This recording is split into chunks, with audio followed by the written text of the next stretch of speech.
Salve aminoides, o Gorilo na área, salve galera, Professor Hugo na área. Sejam bem-vindos a mais um vídeo aqui no canal Vida de Professor.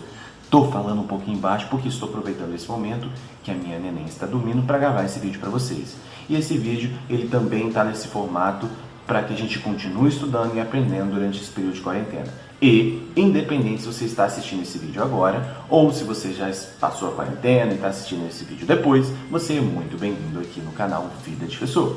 Hoje nós vamos falar um pouco sobre as bactérias, então se inscreva no canal se você não é inscrito e deixa o seu like, beleza? Vamos mais uma vez aqui colocar o programa para rodar. Enquanto isso, vamos tomar um cafezinho. Então vamos lá, pessoal.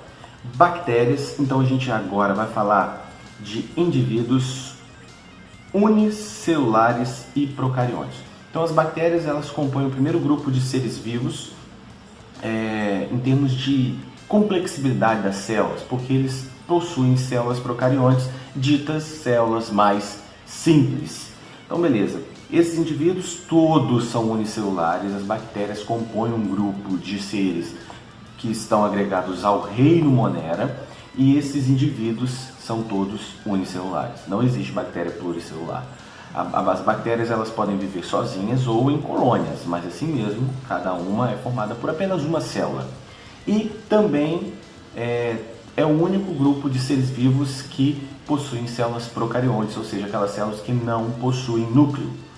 As bactérias, elas podem ser parasitas, elas podem ter vida livre ou elas podem ser simbióticas. Então, quando a gente fala de bactéria, às vezes a gente pensa assim, a bactéria é um indivíduo que causa doença, que vai fazer mal. Sim, muitas bactérias causam doença e fazem mal. Essas bactérias que causam doença e que fazem mal são as ditas parasitas, elas nos tomam como hospedeiro. Mas também tem bactéria que não vai fazer mal, tem bactéria que vai viver no meio ambiente, vai estar na água, enfim, no solo, e que não vai fazer mal nenhum para nenhum tipo de ser vivo. Essas bactérias são chamadas de vida livre. E também, e em contrapartida, a gente tem aquelas que não vão causar nenhum mal, não vão gerar doenças e, muito pelo contrário, elas vão ser benéficas para os seres vivos, muito benéficas, que são as bactérias simbióticas. Então são aqueles tipos de bactérias onde ela está ligada a um outro ser vivo e ela depende desse outro ser vivo e esse outro ser vivo depende dela. E se separar, os dois se prejudicam. Como é, por exemplo, as bactérias que tem na nossa flora intestinal. A gente depende delas e elas dependem da gente, bactérias simbióticas. Então, qual seria a estrutura desse indivíduo do reino Monera? Uma bactéria, ela, basicamente a gente pode entender que tem esse formato, onde uma célula procarionte, então aqui a gente não observa a presença do núcleo, mas por ser um ser vivo a gente vai então observar, é claro, a presença de material genético, que é o DNA, a presença da membrana plasmática e a presença do citoplasma. Então, pré-requisito para ser vivo: membrana, núcleo, não núcleo, mas tem material genético e citoplasma, beleza? Só que a bactéria, ela ainda tem, além da membrana plasmática, ela tem a parede celular e a cápsula como envoltórios. Essa cápsula e essa parede celular, elas têm composições diferentes de acordo com a espécie de bactéria, de acordo com o indivíduo. Inclusive, depois a gente pode comentar um pouco sobre as doenças causadas por bactérias e ainda tem aquele lance da identificação das bactérias com base na cápsula que elas têm. As encapsuladas, as não encapsuladas, aquelas que são gram-positivas, aquelas que são gram-negativas. Se você quiser saber um pouco mais, deixe seu comentário aqui que a gente deixa um vídeo para vocês explicando mais detalhadamente sobre. As bactérias, elas, além de ter o DNA e carrega todo o material genético delas, características, melhor dizendo, elas também têm um DNA chamado de plasmídio, importantíssimo para processos lá na engenharia genética, por exemplo, nos alimentos transgênicos. Aqui as características podem ser assimiladas, modificadas e também passadas adiante. Então, super importante essa estrutura da bactéria. Os ribossomos, organela que faz a síntese proteica, e ainda organelas que vão fazer a movimentação desses indivíduos, como as fímbrias e os flagelos. As fímbrias também, daqui a pouquinho a gente vai ver uma outra função dela. Joia. Então, isso seria uma estrutura básica de uma bactéria, mas as bactérias elas têm uma classificação de acordo com a sua morfologia. Então, a morfologia bacteriana, as bactérias podem ter diferentes formas. Forma esférica, chamada de cocos, de bastões, chamados de bacilos, espiraladas, o espirilo, de vírgula, vibrião, e ainda umas outras formas. Então, seria mais ou menos assim que a gente pode observar as bactérias e as colônias de bactérias. Os cocos, têm formas esféricas, e dependendo da junção que eles fazem, a colônia que eles fazem, eles podem ser chamados de diplococcus, streptococcus, tétrade, sarcina e estafilococo. Então é o formato de colônia de cocos, bactérias esféricas. E se for os bacilos, então o bacilo pode ser o streptobacilo, formatinho aqui, o bacilo que é flagelado, aqui não tá, a gente nem está falando de colônia, e o endósporo, também é diferente, mas todas obedecem esse formato. E os outros formatos seriam o vibrião, o espirilo e a espiroqueta. Então olha só, a bactéria ela é polimórfica, ela tem vários formatos, podendo tanto estar sozinha ou em colônia. Então, como os seres vivos, as bactérias fazem reprodução. E aí, a reprodução é assexuada. E aí, essa reprodução sexuada geralmente é por divisão binária ou fissão binária. E aí, em que o cromossomo é duplicado e depois a célula se divide ao meio, originando duas bactérias idênticas. Então, quando a gente fala de reprodução assexuada, não existe aquela troca de gametas, então formam-se clones, cópias, por assim dizer, e tem uma grande vantagem para a bactéria fazer esse tipo de reprodução, porque é uma reprodução rápida. E aí, a bactéria, inicialmente aqui, ela duplica o material genético e pelo processo aqui do nosso esqueminha a gente tem duas novas células formadas. E assim vai embora. Imagina uma colônia de bactérias fazendo a reprodução sexuada. É um grande número de bactérias que surge.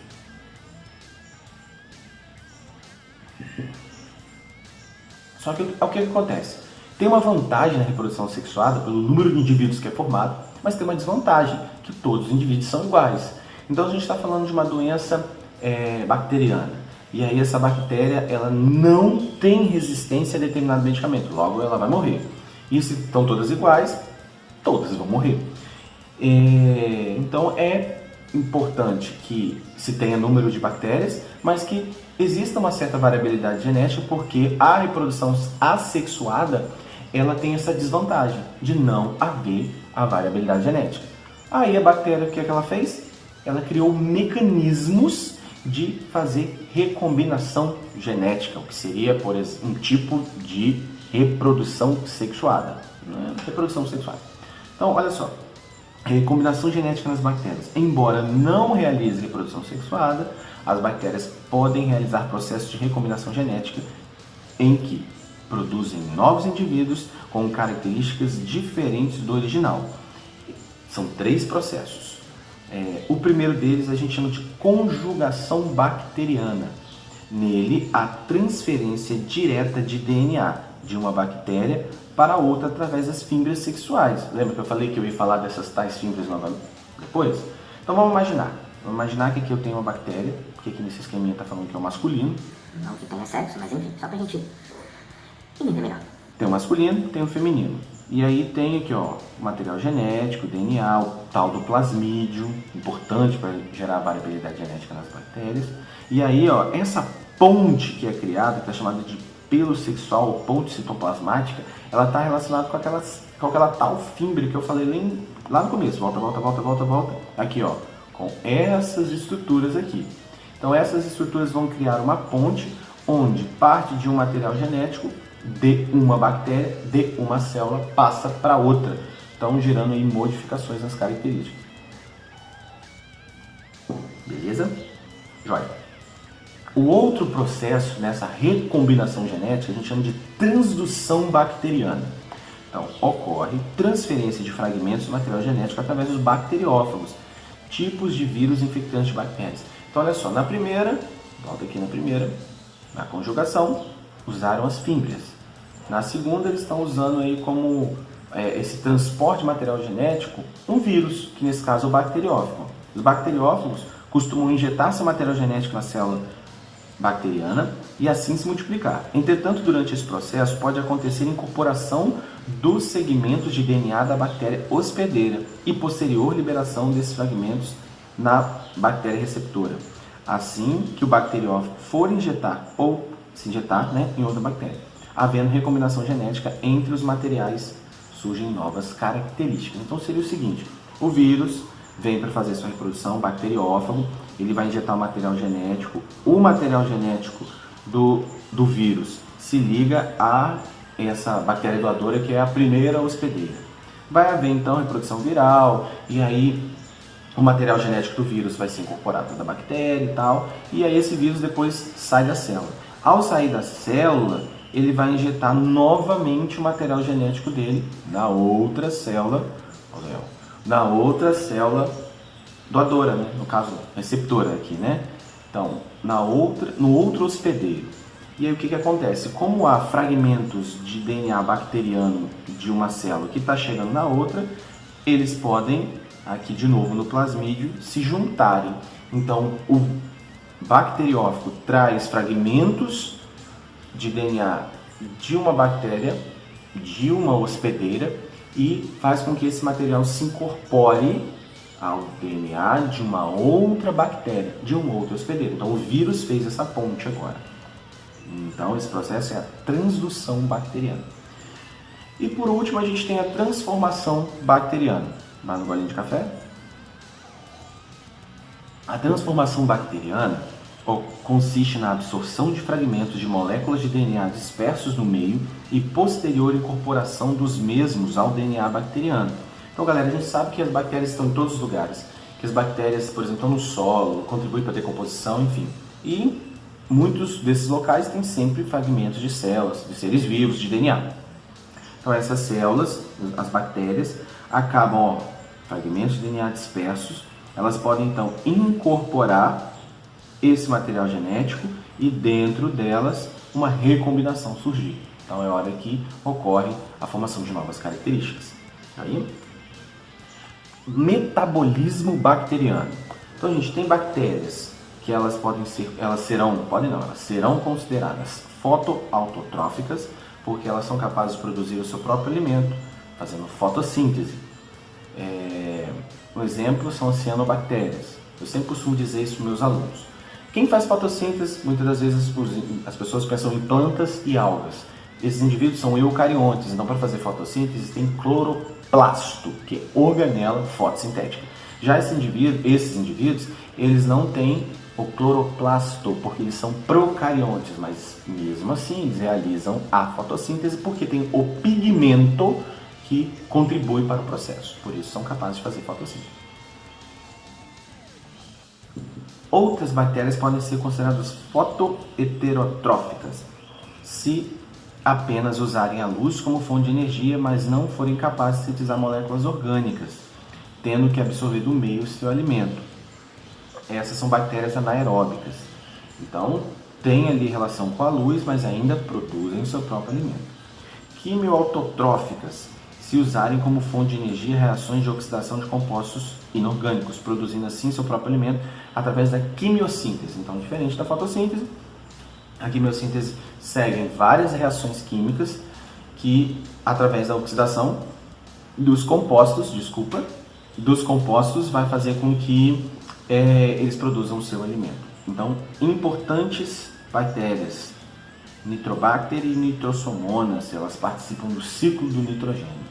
E por último, as bactérias quimioheterotróficas. Se as fontes de energia e também de carbono usadas forem moléculas orgânicas e que elas absorvem através do alimento. No caso, qual é a fonte orgânica?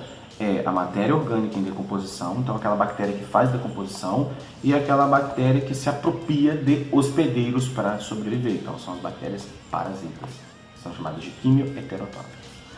E para a gente terminar, importância das bactérias. Então, na natureza, as bactérias participam do ciclo do nitrogênio, importantíssimo para todos nós seres vivos, através dele, que o nitrogênio atmosférico ele é modificado, incorporado na cadeia alimentar, passado de nível por nível.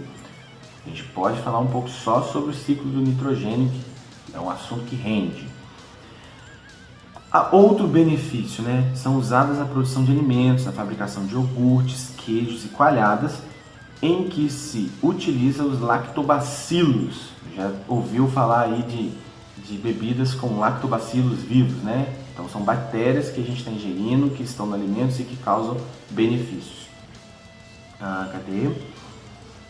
Na indústria farmacêutica são produzidos antibióticos e vitaminas através de bactérias. Então, bactéria tem essa importância para a saúde humana, principalmente no tocante à questão dos antibióticos, né, fundamentais para matar outras bactérias. Na engenharia genética, é possível usar bactérias geneticamente modificadas para produzir proteínas humanas como hormônio do crescimento e insulina. Então, na engenharia genética, isso é muito interessante, a gente pode falar isso à parte também. Por muitas pessoas diabéticas hoje têm o seu tratamento melhor porque a engenharia genética proporcionou a produção de insulina, vamos colocar assim, insulina em massa para esses indivíduos, utilizando lá atrás aqueles plasmídios que a gente viu aqui para replicar a produção da insulina humana, e isso gerando benefícios para eles. Também é possível introduzir bactérias do gênero Pseudomonas em ambientes poluídos para descontaminação. Então aí, mais um benefício da bactéria é reequilíbrio ambiental e ajudar aí na questão de todos os impactos e das poluições. Então, galera, a gente vai ficando por aqui. Espero que você tenha gostado desse vídeo e das informações que a gente trocou uma ideia aqui. Deixe seu like, se inscreva, se inscreva no canal se você não é inscrito, beleza? E o vídeo de vai ficando por aqui. Até a próxima e tchau. Tomar esse café. Tchau, tchau.